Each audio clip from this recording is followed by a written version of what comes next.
नमस्कार दोस्तों, मैं हूं ममता तिवारी और आप सभी को हरितालिका तीज की ढेरों सारी शुभकामनाएं। तो चलिए आज हम पंडित जी के मुंह से कथा सुन लेते हैं। आप लोग जरूर आज कथा सुनिएगा। तो कथा किस प्रकार से है, तो चलिए शुभारंभ करते हैं। एक बार बोलिए शंकर भगवान की जय, माता पार्वती की जय। कथा को शुरू करते हैं। अथ हरितालिका व्रत कथा। सूत जी बोले, जिन श्री पार्वती जी के घुघराले केस कल्प वृक्ष के फूलों से ढके हुए हैं और जो सुंदर एवं नए वस्त्रों को धारण करने वाली हैं तथा कपालों की माला से जिसका मस्तक शोभायमान है और दिगंबर रूपधारी शंकर भगवान हैं, उनको नमस्कार हो। कैलाश पर्वत की सुंदर विशाल चोटी पर विराजमान भगवान शंकर ने गौरी जी से पूछा, हे प्रभु, आप मुझे गुप्त से गुप्त किसी व्रत की कथा सुनाएं। हे स्वामिन, यदि आप मुझ पर प्रसन्न हैं तो ऐसे व्रत बताने की कृपा करें जो सभी धर्मों का सार हो और जिसके करने में थोड़ा परिश्रम हो और फल भी विशेष प्राप्त हो जाए।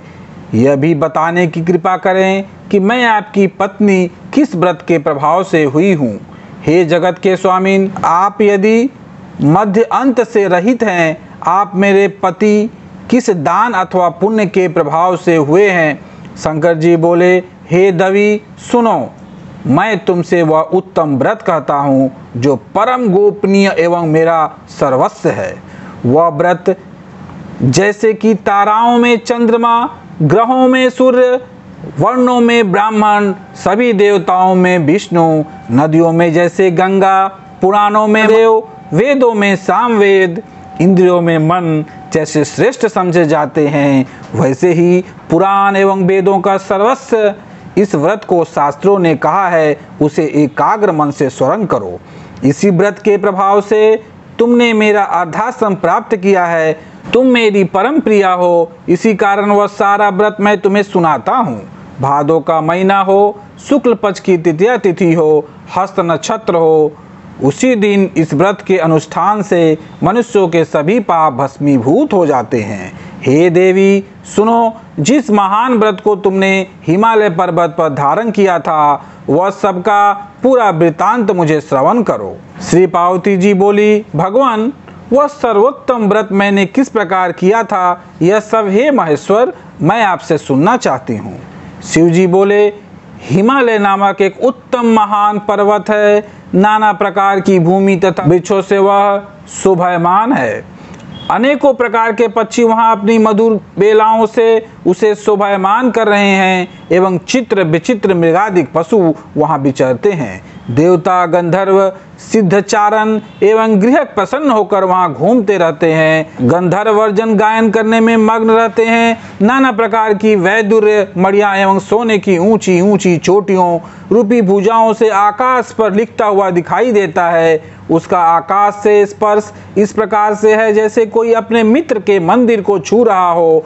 वह बर्फ से ढका रहता है। गंगा नदी की ध्वनि से वह सदा शब्दमान रहता है। हे पार्वती, तुमने वही बाल्यावस्था में 12 वर्ष पर्यंत कठोर तप किया, अधोमुख होकर केवल धूम्रपान किया, फिर 64 वर्ष पर्यंत पके पके पत्ते खाए, माघ महीने में जल में खड़ी हो तप किया और वैशाख में अग्नि का सेवन किया, सावन में अन्नपान का त्याग कर दिया, एकदम बाहर मैदान में जाकर तप किया। तुम्हारे पिताजी तुम्हें इस प्रकार के कष्टों को देखकर घोर चिंता से व्याकुल हो गए।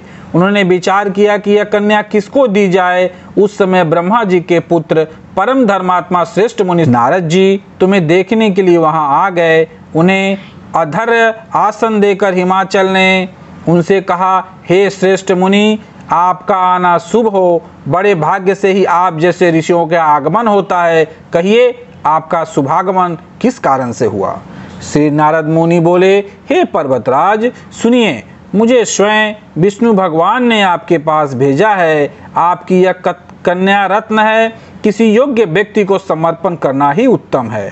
संसार में ब्रह्मा, इंद्र, शंकर इत्यादि देवताओं में वासुदेव श्रेष्ठ माने जाते हैं। उन्हें ही अपनी कन्या देना उत्तम है। मेरी तो यही सम्मति है। हिमालय बोले, देवाधिदेव वासुदेव, यदि स्वयं ही जब कन्या के लिए प्रार्थना कर रहे हैं और आपके आगमन का भी यही प्रयोजन है तो मैं अपनी कन्या उन्हें दूंगा। यह सुनकर नारद जी वहां से अंतर्धान होकर शंख चक्र गदा पद्मधारी श्री विष्णु जी के पास पहुंचे। नारद जी बोले, हे देव, आपका विवाह निश्चित हो गया है। इतना कहकर देवर्षि नारद तो चले गए और इधर हिमालय राज ने अपनी पुत्री गौरी से प्रसन्न होकर कहा, हे पुत्री, तुम्हें गरुड़ ध्वज वासुदेव जी के प्रति देने का विचार कर लिया है। पिता के इस प्रकार के वचन सुनकर पार्वती अपने सखी के घर गई और अत्यंत दुखित होकर पृथ्वी पर गिर पड़ी और विलाप करने लगी। उन्हें इस प्रकार दुखित हो विलाप करते सखी ने देखा तो पूछने लगी, हे देवी, तुम्हें क्या दुख है, मुझसे कहो, और तुम्हें जिस प्रकार से भी सुख हो मैं निश्चय ही वो उपाय करूंगी। पार्वती जी बोली, सखी, मुझे प्रसन्न करना चाहती हो तो मेरी अभिलाषा सुनो। हे सखी, मैं कुछ और चाहती हूँ और मेरे पिता कुछ और करना चाहते हैं। मैं तो अपना पति श्री महादेव जी को वर चुकी हूँ। मेरे पिता इसके विपरीत करना चाहते हैं, इसलिए हे प्यारी सखी, मैं अब अपनी देह त्याग कर दूंगी। तब पार्वती के ऐसे वचन सुन सखी ने कहा, पार्वती, तुम घबराओ नहीं, हम दोनों यहाँ से निकलकर ऐसे वन पहुँच जाएंगी जिसे तुम्हारे पिता जान ही नहीं सकेंगे। इस प्रकार आपस में राय कर श्री पार्वती जी को वह घोर वन में ले गई।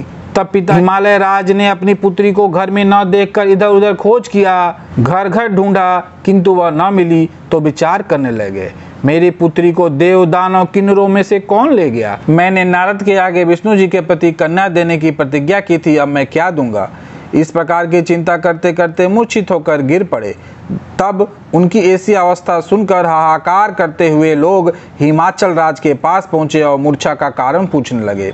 हिमालय बोले, किसी दुष्टात्मा ने मेरी कन्या का अपहरण कर लिया है, अथवा किसी काल सर्प ने उसे काट लिया है, या सिंह व्याघ्र ने उसे मार डाला है। पता नहीं मेरी कन्या कहाँ चली गई, किस दुष्ट ने उसे हर लिया। ऐसा कहते कहते शोक से संतप्त होकर हिमालय राज वायु से कंपायमान महावृक्ष के समान कांपने लगे। तुम्हारे पिता ने सिंह व्याघ्र भल्लुक आदि हिंसक पशुओं से भरे एक वन से दूसरे वन में जाकर तुम्हें ढूंढने का बहुत प्रयत्न किया। इधर अपनी सखियों के साथ एक घोर वन में तुम जा पहुंची। वहां एक सुंदर नदी बह रही थी और उसी तट पर बड़ी गुफा थी जिसे तुमने देखा।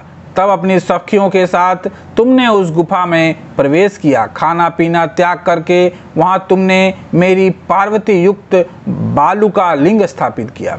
उसी दिन भादो मास की तिथिया थी, साथ में हस्त नक्षत्र था। मेरी अर्चना तुमने बड़े प्रेम से प्रारंभ की और बाजों तथा गीतों के साथ रात को जागरण भी किया। इस प्रकार तुम्हारा परम श्रेष्ठ व्रत हुआ। उसी व्रत के प्रभाव से मेरा आसन हिल गया। तब तत्काल ही मैं प्रकट हो गया जहां तुम सखियों के साथ थी। मैंने दर्शन देकर कहा कि हे वरनाने, वर मांगो। तुम बोली, हे देव महेश्वर, यदि आप प्रसन्न हो तो मेरे स्वामी बनिए। तब मैं तथास्तु कहा। फिर वहां से अंतर्धान होकर कैलाश पर पहुंचा। इधर जब प्रातः काल हुआ तब तुमने मेरी लिंग मूर्ति का नदी में विसर्जन किया। अपनी सखियों के साथ वन में प्राप्त कंद मूल फल आदि से तुमने पारण किया। हे सुंदरी, उसी स्थान पर सखियों के साथ तुम सो गई। हिमालय राज तुम्हारे पिता भी उसी घोर वन में आ पहुंचे। अपना खाना पीना त्याग कर वन में चारों ओर तुम्हें ढूंढने लगे। नदी के किनारे दो कन्याओं को सोता हुआ उन्होंने देख लिया और पहचान लिया। फिर तो तुम्हें उठाकर गोदी में लेकर तुमसे कहने लगे, हे पुत्री, सिंह व्याघ्र आदि पशुओं से पूर्ण उस घोर वन में क्यों आई? तब श्री पार्वती जी बोली, पिताजी सुनिए, आप मुझे विष्णु को देना चाहते थे। आपकी यह बात मुझे अच्छी न लगी, इससे मैं वन में चली आई। यदि आप मेरा विवाह शंकर के साथ करें तो मैं घर चलूंगी, नहीं तो यहीं रहने का मैंने निश्चय कर लिया है। तब तुम्हारे पिता ने कहा कि एवं अस्तु, मैं शंकर के साथ ही तुम्हारा विवाह करूंगा। उनके ऐसा कहने पर जब तुम घर में आई, तुम्हारे पिताजी ने तब विवाह विधि से तुमको मुझे समर्पित कर दिया। हे पार्वती जी, उस व्रत का प्रभाव है जिससे तुम्हारे सौभाग्य की वृद्धि हो गई। अभी तक किसी के सम्मुख मैंने इस व्रतराज का वर्णन नहीं किया। हे देवी, इस व्रतराज का नाम भी अब श्रवण कीजिए। क्योंकि तुम अपनी सखियों के साथ इस व्रत के प्रभाव से हरी गई, इसी कारण इस व्रत का नाम हरितालिका हुआ। पार्वती जी बोली, हे प्रभु, आपने इसका नाम तो कहा, कृपा करके इसकी विधि भी कहिए। इसके करने से कौन कौन सा फल मिलता है, कौन सा पुण्य लाभ होता है और किस प्रकार से कौन इस व्रत को करे। ईश्वर बोले, हे देवी सुनो, यह व्रत सौभाग्य वर्धक है। जिसको सौभाग्य की इच्छा हो वह यत्न पूर्वक इस व्रत को करे। सबसे प्रथम वेदी की रचना करे, उसमें 4 केले के खम्भ रोपित करें, चारों ओर बंधन वार बांधे, ऊपर वस्त्र बांधे, विविध रंगों के और भी वस्त्र लगावे।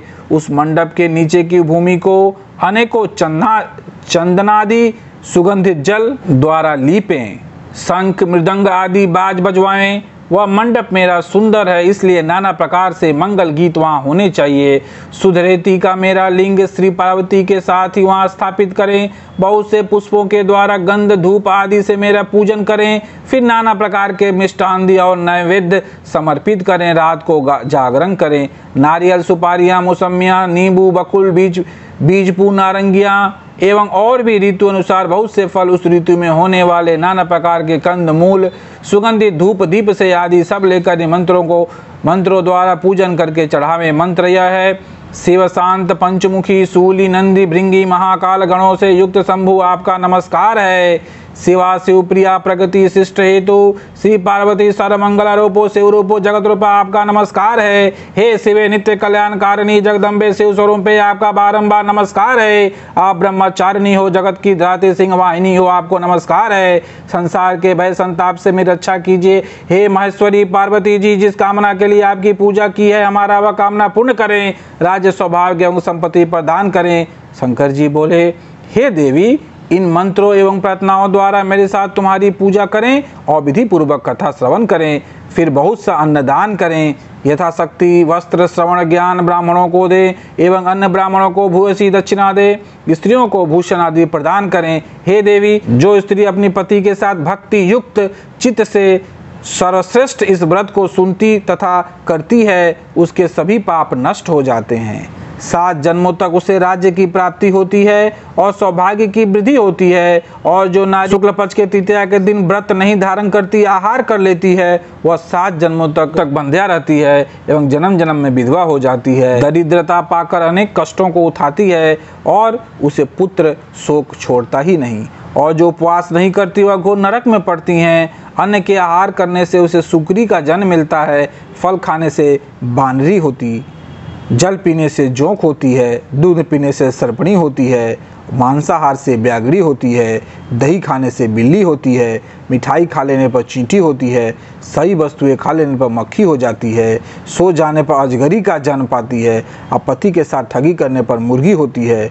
शिव जी बोले, इसी कारण सभी स्त्रियों को प्रयत्न पूर्वक सदा यह व्रत करते रहना चाहिए। सोने तांबे एवं बांस से बने अथवा मिट्टी के पात्र में अन्न रखें। फिर फल वस्त्र दक्षिणा आदि सब सदापूर्वक विद्वान श्रेष्ठ ब्राह्मण को दान करें। उनके अनंतर पारण अर्थात भोजन करें। हे देवी, जो स्त्री इस प्रकार सदा व्रत किया करती है वह तुम्हारे समान ही अपने पति के साथ इस पृथ्वी पर अनेक भोगों को प्राप्त करके सानंद विहार करती है और अंत में शिव का सानिध्य प्राप्त करती है। इस कथा के श्रवण करने से 1000 अश्वमेघ एवं 100 वाजपेय यज्ञ का फल प्राप्त होता है। शिव जी बोले, हे देवी, इस प्रकार मैंने आपको इस सर्वश्रेष्ठ व्रत महात्म्य सुनाया है। इति श्री भविष्योत्तर पुराणे हरगौड़ी संवाद हरितालिका व्रत कथा समाप्त। श्री शंकर भगवान की जय, माता पार्वती की जय। तो यहीं तक कथा दोस्तों आज का हमारा वीडियो। और कथा प्यास लग गई है तो आप लोग सुन भी सकती हैं, लेकिन कथा पक्का सुनिएगा, नहीं तो व्रत का हमें संपूर्ण लाभ नहीं मिलता है। तो इसलिए आप लोग हरितालिका तीज व्रत के दिन कथा अवश्य सुने और आरती जरूर कर लीजिएगा और हाथ में फूल अक्षत लेकर कथा सुननी चाहिए। आप ग्रुप में भी चाहे तो एक कथा को लगाकर सुन सकती हैं या पढ़ सकती हैं, खुद से पढ़ भी सकती हैं अगर पढ़ना चाहें तब। नहीं पढ़ा जा रहा है तो सुन लीजिएगा, क्या कीजिएगा, लेकिन सुनिएगा जरूर, ठीक है।